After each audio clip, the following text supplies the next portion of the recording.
Well, happy Father's Day, everyone. It is fun to be with you on everyone's 12th favorite holiday. It's a big one.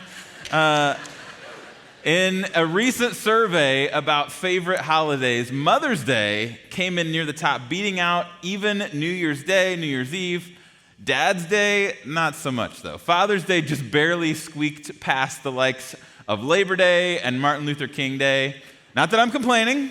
Moms have a much different role in the birthing process, so they should get much more celebration. Father's Day is notorious, though, for bad gifts, right? Wacky ties, ugly socks, macaroni art. If you can find it at the bottom of your trunk or in your couch cushions, it probably qualifies as a Father's Day gift. And while it may be too late for you to snag some of these fun gifts, I want to start off this morning with a quick challenge to potentially prompt you with a few slightly more ambitious Father's Day gift ideas maybe for next year. So let's play a quick game called Dad Gifts, Higher or Lower, all right? I'm going to put an actual gift you could give for Father's Day on the screen with an incorrect price listed, all right? So your job is to guess, is it higher or lower than the estimate on the screen? If you think it's higher, point up. If you think it's lower, point down. All right, let's see how we do, because you got to lock it in for the people around you so they know where you're at. All right? First up, a must-have for every dad before Thanksgiving, lovely, practical turkey chainsaw. All right? So do you think it is higher or lower than $109? All right, higher or lower? All right, let's see. Lots of lowers, a few highers. All right, answer is lower. All right, thank goodness.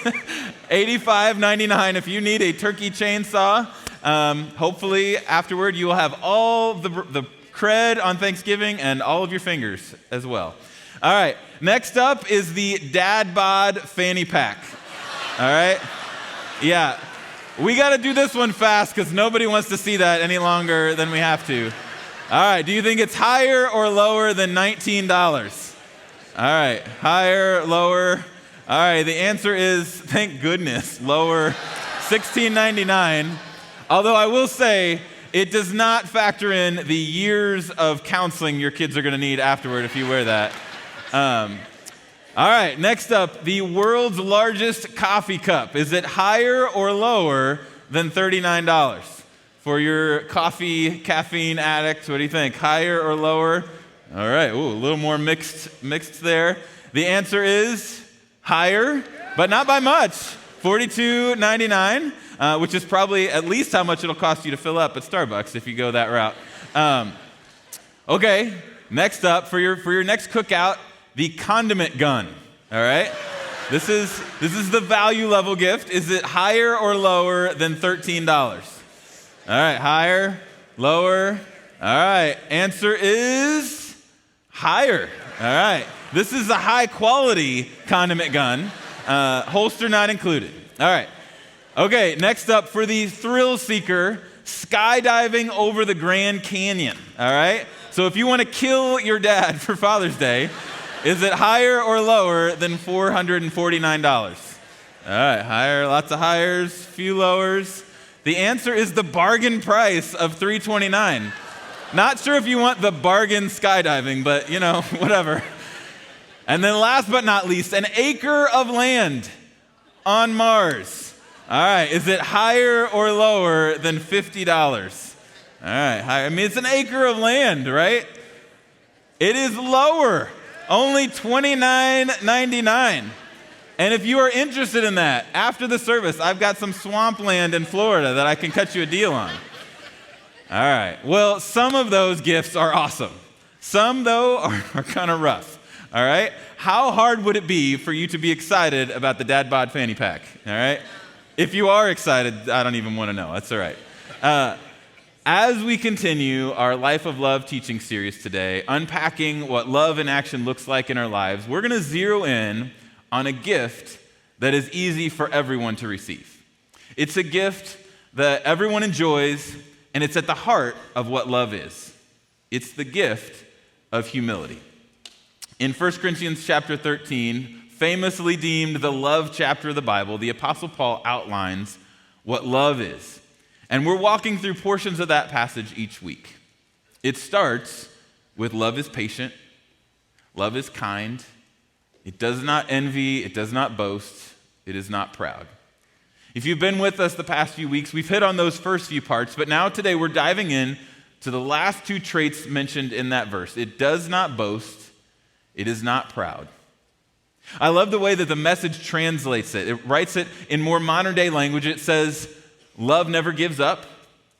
Love cares more for others than for self. Love doesn't want what it doesn't have. Love doesn't strut. Love doesn't have a swelled head, doesn't force itself on others, isn't always me first. I love that image. Love doesn't strut. Love doesn't walk around looking down on others. Love doesn't stand over others having just dunked on them, waving their Matumbo, not in my house finger on them. Love doesn't look to elevate itself, but instead to lift others up. Love looks to bring out the best in others, to help others shine. Sometimes dads nail this. There are plenty of examples. There's the dad who stays up late to help with the science fair project when they found out about it at 8 p.m. the night before.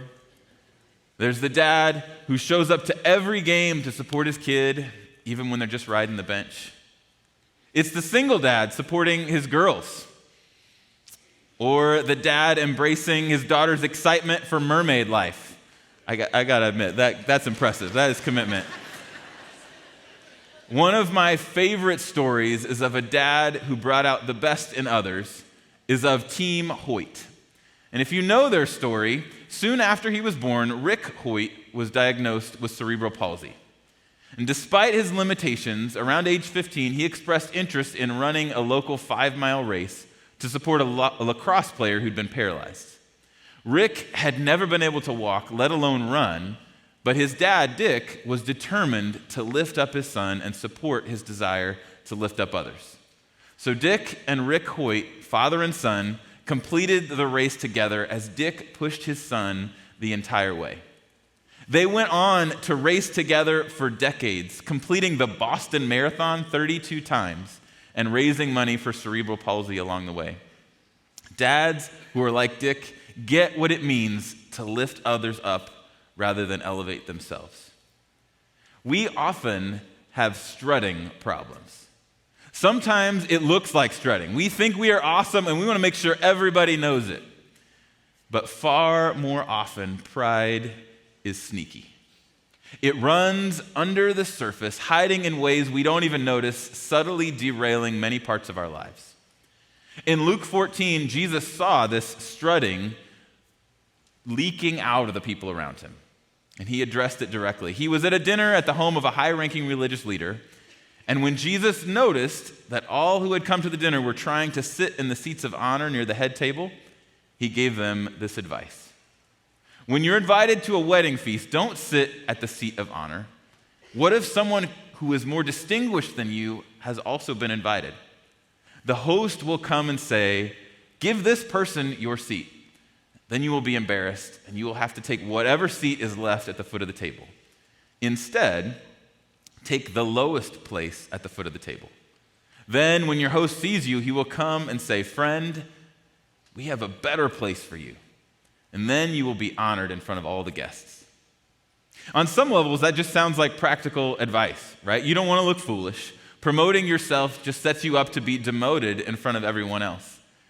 But Jesus doesn't stop there. What he's really getting at cuts far deeper. He goes on to say, for those who exalt themselves will be humbled, and those who humble themselves will be exalted. While that advice is true at a party, it's profoundly more true in life. He goes on to talk about the value of doing things for others who can do nothing for you in return. The poor, the crippled, the lame, and blind. Because when you love those who can't repay you, God will reward you in heaven. Our understanding of love is directly connected to our perspective of others and ourselves. Last week, Jake talked about how love does not envy. And he shared that when we resent what God celebrates, we oppose God. Those are strong words, right? To oppose God. But it makes sense. When we resent the joy of God's children, we are positioning ourselves against him. And that opposition language is strong, but it's back again this week in a biblical passage that we're going to explore. And the language used in the Bible is actually even stronger. When it comes to envy, we set ourselves up as opposed to God. But when we embrace pride, it is God who opposes us. Multiple times in the Bible, God says that he opposes the proud. In James chapter 4, in 1 Peter chapter 5, and alluded to all the way back in Proverbs chapter 3, the Bible says, God opposes the proud, but shows favor to the humble. It doesn't seem like that could be right, though, can it? Can a loving God really oppose people? Why would God oppose the proud? Well, believe it or not, Scripture actually goes a step further. It feels a little odd to mention in a message about love, but there are a few things in the Bible that God hates. Proverbs 6 lists them, and they start with today's key word, pride. It says, there are 6 things the Lord hates, no 7 things he detests. And the very first one, haughty eyes. The Message translation calls them eyes that are arrogant. God hates arrogance. He hates pride. A few chapters later in Proverbs 16:5, he says it even more plainly. It says, the Lord detests all the proud of heart. If you are a proud person, if your heart is prideful, the Lord detests your posture and your priorities. Words like oppose and hate and detest, those are strong words. So it should be a warning light in our lives. We have to make sure that any hint of pride is extracted from our lives. Interestingly, the Bible does not say that God opposes the murderer or the adulterer or the liar. It doesn't say he detests the person who clips their toenails in public or takes up 2 parking spaces or leaves their dog's business in your yard. You know who you are, guys. Those are all about what people have done. We have all sinned and fall short of the glory of God. Nothing you have done will ever make you not good enough for God to love you. He loves you no matter what you've done. However, if you are a proud person, it's not about what you've done. That's about the condition of your heart. Psalm 10:4 says, in his pride, the wicked man does not seek him, does not seek God. In his thoughts, there's no room for God. Why is pride dangerous? Because consciously or not, when you think more of yourself, there's no room for God. No room to trust him. No room to love or lift others up. If you have a heart of pride, the God of the universe is going to push back on you because he wants something better for you. The only way to true fulfillment in life is through a relationship with him. And that requires dependence on God and prioritizing him and his purpose above our own. Pride stands in the way of the life like that, the life that Jesus wants for us. Max Lucado said it more simply. He said, God resists the proud because the proud resist God.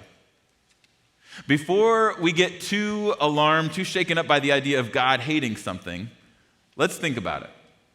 As Christians, we're called to love everyone, but not everything.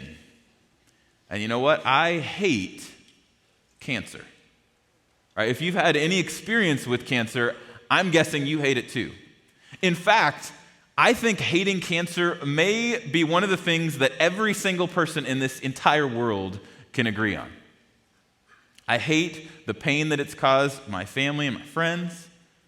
I hate the years it's stolen from people that I love. I hate the agony that it's caused and the families that it's left in ruins. Well, you know what? Pride is a cancer. It eats away at the body and the mind and the souls of the people that God loves. And he hates when he sees pride metastasize because he knows the damage that it causes. It flies under the radar, and without early detection, it leads to death. So for the rest of this morning, let's ask God to do a biopsy of our lives and ask Him to root out any trace of pride in our lives. There are a lot of reasons that God hates pride, but let's look at 5 key reasons, and as we do, ask yourself how selfish pride may be sneaking into your life. First, God hates selfish pride because it broke His creation. Satan's pride and his desire to be equal to God separated him from God and divided all of God's creation for eternity. Pride was the underpinning of Adam and Eve's temptation to eat the fruit as they desired to be equal to God. All of our ugly, broken, sinful world is a direct result of pride. God also hates selfish pride because it ruins relationships. Pride is quick to drive a wedge between us and the people that we care about. When we have an insatiable need to be right, there's no room for compromise. When we're focused on ourselves, there's no room to see from another person's point of view. When we can't admit a mistake, we stubbornly dig in and we isolate ourselves. So has pride left a wake of broken relationships in your life? Is pride still standing in the way of you finding forgiveness and healing? God hates selfish pride because it broke His creation. He hates selfish pride because it ruins relationship. And He also hates selfish pride because it puts too much focus on self. Things like self-reliance, self-centeredness, self-condemnation, they're all different variations of pride's preoccupation with self, but they all separate us from God and from others in different ways. First, self-reliance says, I don't need anyone else. I can take care of it myself. It's a subtle superiority that many of us, especially in America, live with every day. We're quick to offer help to others, but when others offer help to us, we resist. We don't need their charity, right? We've got it handled. But if we're honest with ourselves, it's really just more of a covert, socially acceptable way of communicating our superiority. Other people need my help, but I would never need help from others. I got this. At some point, at the root of self-reliance is pride. Self-centeredness says it a little more directly. It says, I'm more important than you are. Now, hopefully you're not literally saying that, but it is what we subtly communicate. We say, I'm too busy to slow down and genuinely listen to someone. I'm too important to attend to their neediness. It's really all about me and getting what I need and what I want and what I deserve. Then there's self-condemnation. In many ways, self-condemnation is the opposite of self-reliance and self-centeredness, but it's equally as dangerous, equally as self-centered and prideful. Self-condemnation says, I'm not good enough, God's not interested in me. Instead of a sense of superiority, self-condemnation is a false sense of inferiority, but it is still focused on self. It isn't looking out for others. It isn't lifting others up. Why? Because it's still focused inward in a way that keeps us from allowing God to use us to love and serve others, a way that keeps us from lifting them up. When your focus is, I am not good enough, the focus is still on yourself. Another reason, God hates selfish pride because it makes it impossible to fulfill His greatest command. In Matthew 22, 36 through 40, someone asked Jesus directly, what is the most important thing to do with our lives? What is the greatest command? And Jesus replied, love the Lord your God with all your heart, with all your soul, and with all your mind. Focus on Him. This is the first and greatest command, and the second is like it. Love your neighbor as yourself. So focus on Him and focus on them. But when we allow pride a place in our hearts, it by definition means we are loving and elevating ourselves more than God or others. Pride stands in direct opposition to the greatest command that Jesus gave us. And finally, God hates selfish pride because it's deceptive. If through all of this that we've talked about this morning, you're thinking, man, this message really isn't for me, but I know somebody who it's for, you may need to pay attention. Look out, pride is an easy one for us to dismiss, and we think others struggle with it, but we think as long as we aren't arrogantly spouting out about our greatness for all to hear, we assume pride is not our problem. But Jesus had specific words for people like us in Luke chapter 18.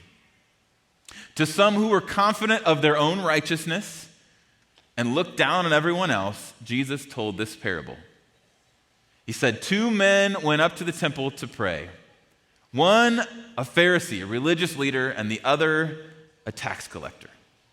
The Pharisee stood by himself and prayed, God, I thank you that I'm not like those other people, the robbers, the evildoers, and adulterers, or even this tax collector. I fast twice a week. I give 1/10 of all that I get. But the tax collector stood at a distance. He wouldn't even look up to heaven, and he beat his breast and said, God, have mercy on me, a sinner.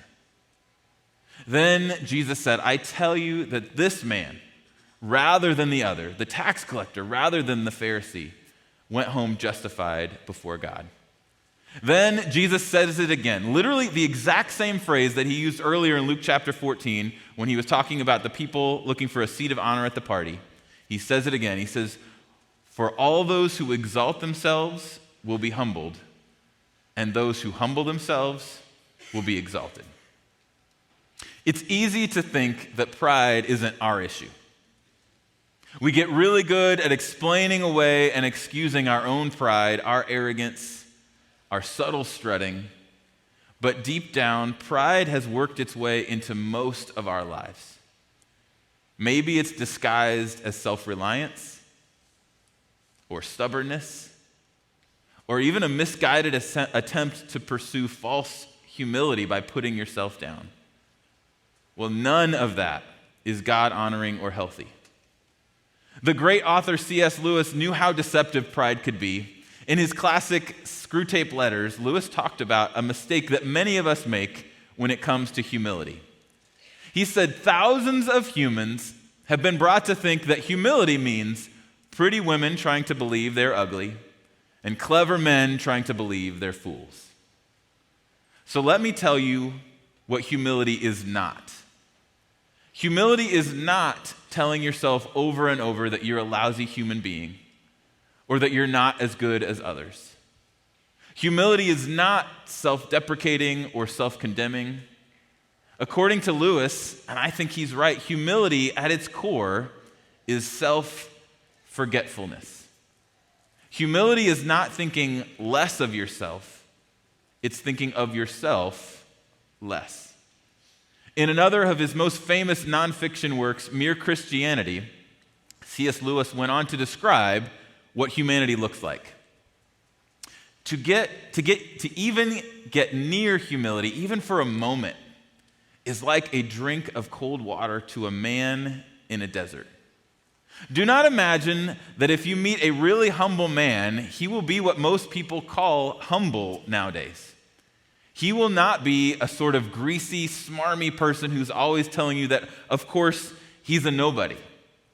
Probably all you will think about him is that he seemed a cheerful, intelligent chap who took a real interest in what you said to him. If you do dislike him, it will be because you feel a little envious of anyone who seems to enjoy life so easily. He will not be thinking about humility. He will not be thinking about himself at all. As with most sin, the solution isn't necessarily to focus on the problem. The best way to stop being jealous isn't to say to yourself all day, don't be jealous, don't be jealous. The best way to stop being jealous is to shift your focus away from yourself entirely and instead focus on what you're grateful for. Similarly, letting go of pride is not about putting yourself down.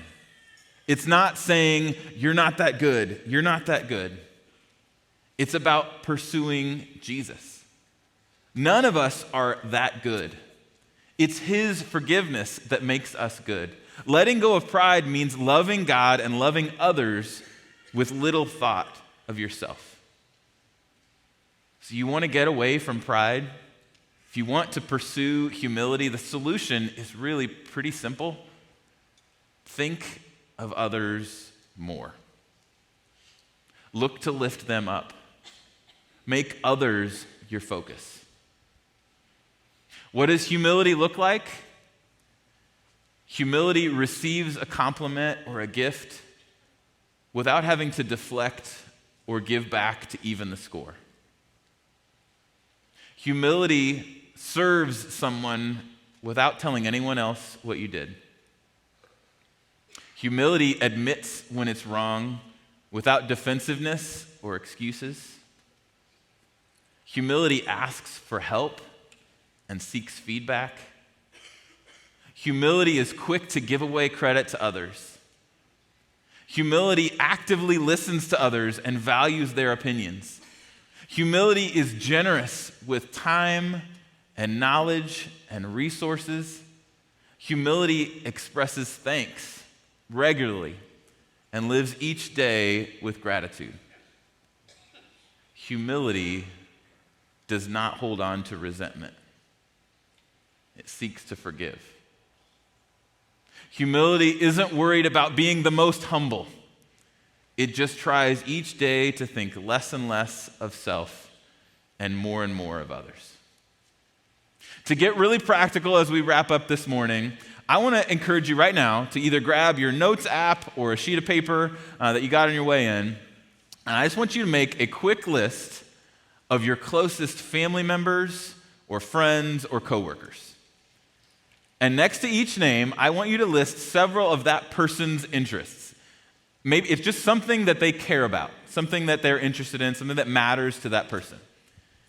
And quick note, if you can't think of anything, that might be a pride problem. You might need to be asking them and genuinely listen to find out what they care about. And then next to each of those interests, write a way that you can serve that person or honor that person by honoring their interests. For example, I can honor my wife's concern for cleanliness by wiping the counters more often and not leaving them dirty. Fingers crossed, that's going to happen this week. We'll see. Or if your kids really love playing the same silly, annoying game that you've already played 50 times this week, choose to be excited and play at 51. Start a checklist and see how many of those things you can put into action this week as you look to lift up the interests of others before your own. It's amazing what happens in our lives, in our capacity to love, when our perspective shifts from thinking about ourselves to thinking about others and lifting them up.